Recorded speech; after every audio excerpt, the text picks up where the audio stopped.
It is, Mark, a historic day. Some might say it's a sad day for the free markets in a sense.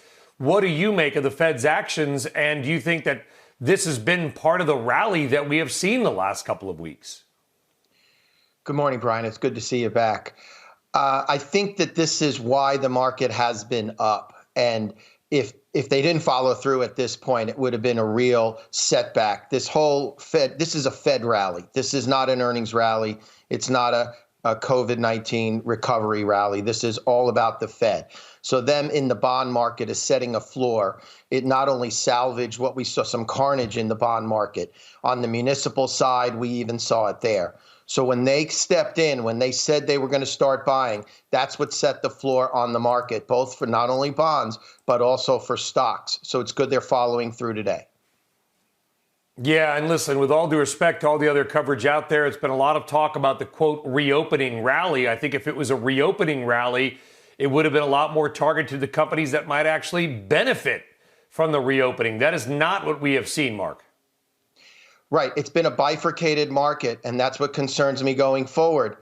Look, there's a huge segment of the market that is benefiting from this tragedy. And that's the names we all know, the stay-at-home space, the shop at home, everything cloud related. But there's millions and tens of millions of jobs that are going to be affected, not in those spaces that are slowing down. Main Street will be severely impacted. And then that has trickle effects to the credit markets and to banks, to commercial real estate, the real core of the economic engine. And when banks slow down, when credit tightens, that will slow down the economic growth and the recovery for everyday workers, for businesses that want to start back up. And I think that's why investors should pause here. Even if we get the best news on the treatment and the vaccine, to restart and to get investor expectations, lender expectations back to where they were, that's going to take time. You look at sectors of this economy, too, like we just talked about, Mark, and I mean, it is, to your point, very bifurcated. Real estate, utilities have been a huge winner. Now they are the worst performing group over the last couple of months, despite the fact that, yeah, power use is down, but it hasn't exactly collapsed off the charts. The market does seem to be picking its winners, and those winners are, A, the winners that had been the winners before the pandemic, and maybe ones that are going to benefit from the Fed. So what's an investor to do? All cash?